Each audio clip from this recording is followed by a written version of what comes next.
Welcome to Westbrook English Channel, everyone. So glad you could join us for another deep dive today. Yeah, really excited for this one. It's a great topic. It really is. And we are talking about football today, or soccer, depending on where you're listening from. Right. And usually when we watch a match, our eyes just naturally track the goal scorers, right? We watch the strikers. Oh, absolutely. They get all the glory. Exactly. And they operate with this incredible, almost, well, unfair luxury. I mean, a striker can miss 10 shots, right? They can look completely out of form. They can stumble around for 89 minutes. Exactly. But if they just manage to score one lucky goal in the very last minute, I mean, they are carried off the pitch on their teammates' shoulders. They're the hero. Right. The narrative just instantly forgives all their past mistakes. It's a position where, you're allowed to fail over and over again, just as long as you succeed once. But you see a completely different reality when you look at the other end of the pitch. Oh, yeah. The goalkeeper. Exactly. You look at the goalkeeper, and the rules of forgiveness are just completely inverted. It's so harsh. It is. I mean, a goalkeeper can make 10 absolute world-class saves. They can play a mathematically perfect game for those same 89 minutes. Right. But if they make one single mistake, if they just misjudge the flight of the ball or let in one soft goal, they're immediately labeled the villain. It's so binary. It really is a binary existence. Right. It is arguably the loneliest, most high-pressure job in all of sports. Yeah, I believe that. Because the psychological weight of knowing that your singular error directly translates to a catastrophe for your whole team, that's an incredibly heavy burden to carry. And we are focusing on that exact burden today because our mission in this deep dive is to explore the remarkable career of Josimar Diaz. Universally known as Vozinha. Right, Vozinha. He is the veteran goalkeeper for the Cape Verde national team, affectionately known as the Blue Sharks. Love that name. It's a great name. And we want to look beyond just the sports statistics today. By examining the match reports and, the cultural background of his home, we want to extract some life-changing lessons about resilience. Because Vozinha isn't just a sports figure. No. He is a living textbook on how to handle disproportionate blame, how to survive intense pressure, and, well, how to recover from very public failure. Yeah, and to really understand how he survived the absolute darkest moment of his career later on, we first have to look at where he started, right? Right. The environment that built his baseline psychological armor. Exactly. So he was born in Mindelo in Cape Verde, which is this beautifully vibrant but geographically harsh island nation off the coast of West Africa. And that geography is absolutely fundamental to his mindset. I mean, think about the top goalkeepers in the world. The ones in the Premier League. Yeah, but Premier League, La Liga. They are usually groomed in these elite European academies from the time they're like little kids. Right. They grow up with manicured grass pitches, sports psychologists, specialized dietitians. Everything is just handed to them, basically. Exactly. World-class coaching. Mm. But Vozinha did not have those luxuries at all. No, he forged his reflexes on the hard, windswept, uneven dirt pitches of his home islands. Which just builds a completely different kind of athlete. It does. And breaking into professional football from that environment requires, a special kind of adaptability. Oh, definitely. When you look at his club career, it was anything but glamorous. He lived this highly nomadic existence. Bouncing around constantly. Yeah, between professional clubs in Portugal, Cyprus, Romania, Saudi Arabia.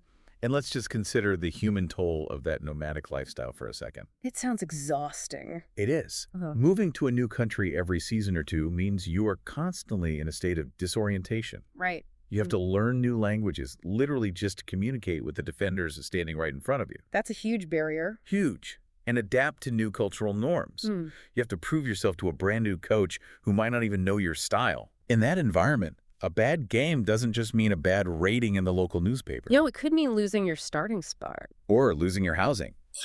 Or entirely losing your contract. It's like the athletic equivalent of the gig economy. That's a perfect analogy. Right. Imagine an office worker whose company gets bought out and restructured like every 8 months. Oh, man. You constantly get a new boss, new colleagues, and you have to prove from scratch that you even deserve your paycheck. And for a lot of people, that level of chronic instability, that constant threat of being discarded, it breaks them. Yeah, it makes them anxious. Timid. Afraid to take risks. But for Vozinha, it seemingly forged an impenetrable mental shield. It really did. It made him highly adaptable, which led to him earning over 70 appearances for his country. I mean, he became the literal backbone of Cape Verdean football for well over a decade. But all of that early hardship, that psychological armor, it was really just a training ground for what happened in the 2021 Africa Cup of Nations. Yeah, the crash. Right. And this tournament, which was actually played in early 2022 because of global delays, this is where the story takes a massive dramatic turn. It really does. So Cape Verde, this small island nation, they fought their way out of the group stages and into the round of 16. And they drew Senegal. Which is an absolute powerhouse. Yeah. Senegal has superstars playing in the biggest leagues in the world. So for Cape Verde, the stakes in this match were astronomical. The entire country was watching, Yeah. hoping for a miracle, basically. And then, early in the second half of the match, the defining moment occurs. Yeah. Senegal plays this long ball forward over the Cape Verdean defense. Right, over the top. Exactly. And it's being chased down by Senegal's star forward, Sadio Mane. So Vozinha does what a brave, proactive goalkeeper is trained to do. He rushes out of his box. Right. He rushes out to intercept and clear the ball away before the striker can get there. But his timing is just a fraction of a second off. And he and Mane just collide in midair, splinting at high speed. It's a sickening clash of heads. It really is. The footage is genuinely difficult to watch. Yeah. Both athletes hit the ground instantly. And from a biological perspective, what happens in a collision like that is severe. The brain is literally bouncing against the inside of the skull. Oh, wow. Both players were visibly concussed. They were completely dazed, lacking spatial awareness. Just struggling to even sit up. Exactly. But even while practically semi-conscious and staggering on his feet, Vozinha's competitive instinct just completely took over. He didn't want to leave. No. He initially refused to leave the pitch. He was trying to wave off the medical staff because he desperately wanted to protect his goal in the biggest match of his life. And then the heartbreak compounds just a few moments later. Yeah, this part is rough. Because of the dangerous nature of the collision, the referee initiates a VAR check, a video assistant referee check. Right. And while Vozinha is still physically shaking from this severe head trauma, literally trying to figure out where he is, the referee walks over and shows him a red card. Which, for anyone who doesn't follow football closely, we should explain the consequence of a red card. Yeah, it's not just a personal penalty. No, it's not an ejection where someone else just takes your place. A red card means your team is permanently penalized. Right. They have to play the rest of the match a man down. So Vozinha isn't just being sent to the hospital.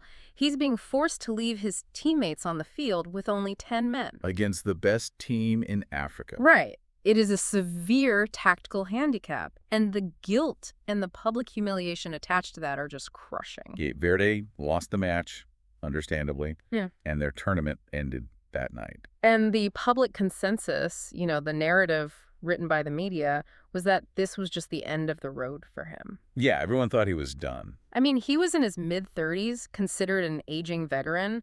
The assumption was he'd just quietly fade away into retirement. Which makes sense. But wait, let's look at this objectively for a second. He has just suffered severe brain trauma. He's experienced a very public, devastating, professional failure on an international stage, and he is at an advanced age for an athlete. Yeah. At what point does resilience cross the line into, toxic stubbornness? I mean, shouldn't a healthy person in that situation just gracefully bow out, prioritize their physical health, and say, I had a good run? It's a great question, and for the vast majority of people, stepping away would definitely be the most logical and healthy choice. Right.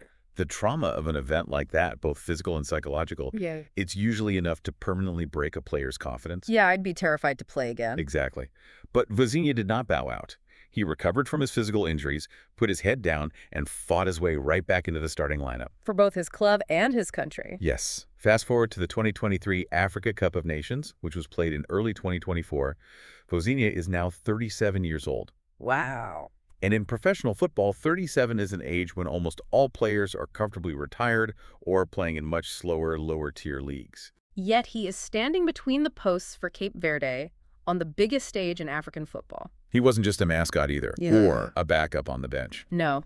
He anchored a defense that topped their group, finishing above absolute giants of the sport like Egypt and Ghana. Incredible. And he led his team all the way to the quarterfinals. So impressive.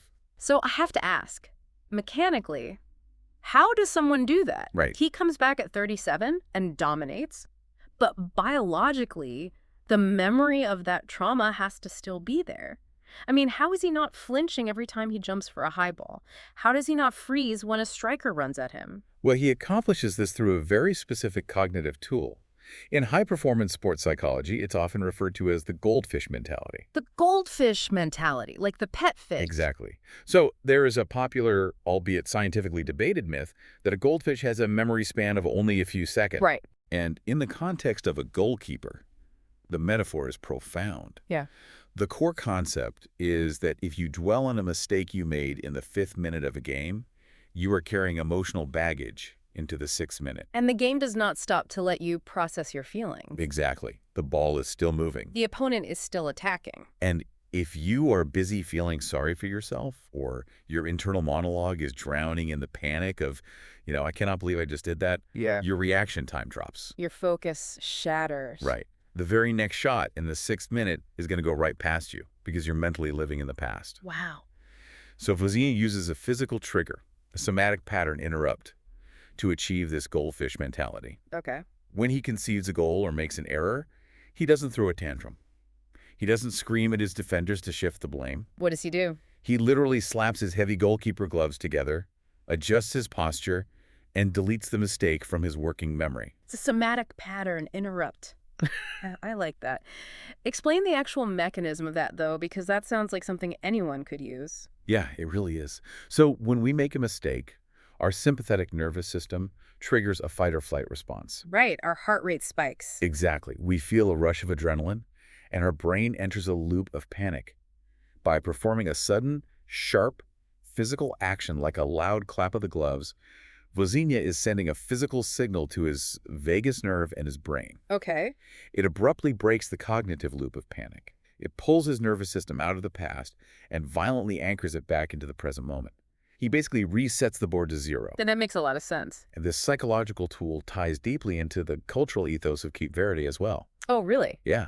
There's a defining phrase across the islands: no stress. No stress. Right. Sounds like a catchy slogan you might see printed on a tourist t-shirt. But in Cape Verde, it's a profound philosophy of emotional conservation.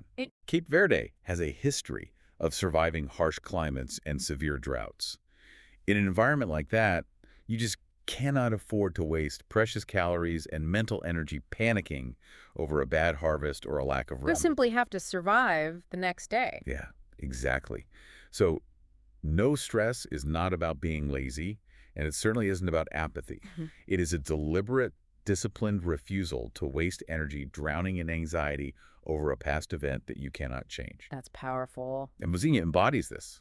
He accepts that he made a bad read, or that the ball took a weird bounce. It happened.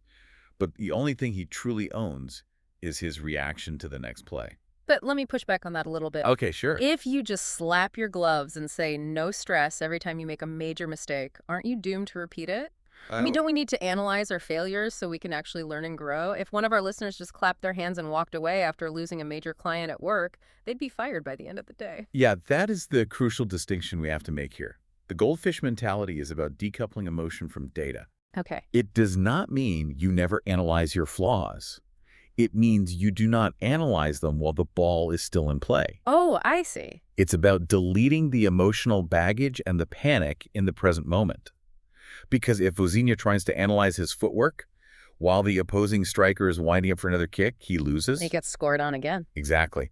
The deep analysis, the video review, the learning, that all happens later. Right. It happens on a quiet Tuesday morning, in the film room, with his coaches, in a safe environment long after the final whistle has blown. In the heat of the match, you park the data for later, but you delete the emotion immediately. You must survive. You must reset. You park the data for later, but you delete the emotion immediately. That is incredibly practical. Yeah. Let's translate these concepts directly to the listener's everyday life. Because most of us are not, dodging fastballs or colliding with professional athletes. No.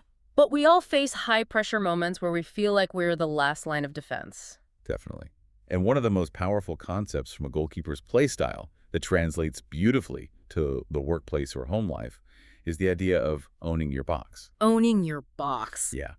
In football geometry, the penalty box is the designated 18-yard area where the goalkeeper has special privileges. They can use their hands. They're protected by specific rules. It is their absolute domain. Right. A great goalkeeper commands that box with total authority. In life, your box is your circle of control. It's pure Stoic philosophy, really. So inside your box are the things you have absolute authority over, Yes. like your attitude, your level of preparation, the effort you put into a task. And how you choose to treat the people around you. Exactly. And then outside your box is everything else, the macroeconomy, the weather, the traffic jam on your commute. Or the fact that your boss woke up in a terrible mood. Right? Vozinha cannot control if a defender slips on wet grass, allowing a striker to get through. That is entirely outside his control. He doesn't waste energy screaming at the grass. Exactly. But he can control his readiness, his footing, and his focus to make the save.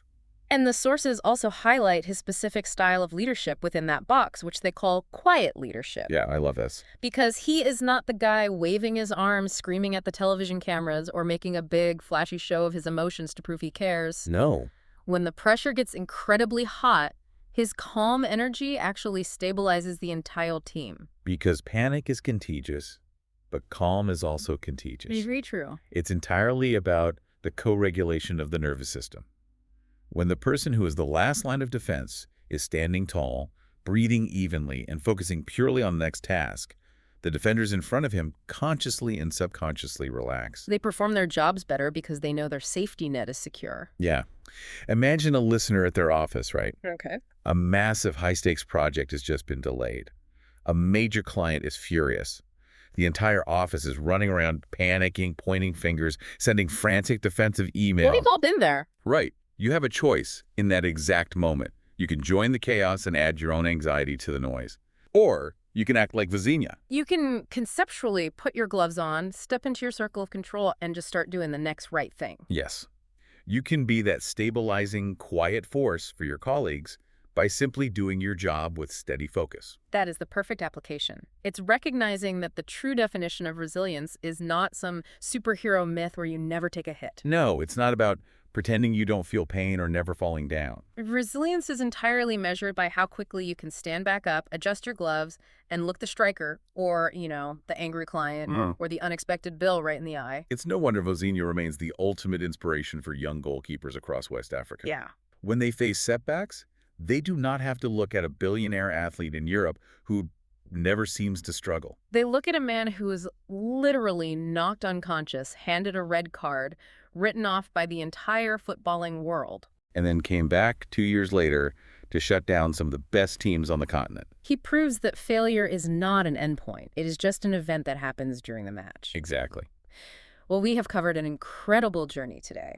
We traced a path from the windswept, uneven dirt pitches of Mindelo to the devastating heartbreak of the 2021 tournament, all the way to the triumphant redemption of a 37-year-old guardian of the goal. A truly wild ride. Yeah, and we explored the biology of the somatic pattern interrupt, learning that the goldfish mentality isn't about ignoring growth, but about emotional conservation. Parking the data for later. Right, and we unpacked the Stoic geometry of owning our box, becoming a source of quiet leadership in our own chaotic environments. And as we wrap up, I want to leave you, the listener, with a final thought to mull over this week. Okay. We have talked extensively about giving yourself the grace of the goldfish mentality, slapping your gloves together and forgiving your own mistakes. But think about the people around you. Oh, that's interesting. Think about your partner, your children, or your colleagues. When someone in your life drops the ball or makes an error, are you holding on to their mistakes from the 5th minute? Are you carrying their past emotional baggage into the present moment? Exactly. Maybe the ultimate form of quiet leadership isn't just resetting your own mind. Maybe it is giving the people you care about the space and the grace to slap their gloves together, reset, and try again without judgment.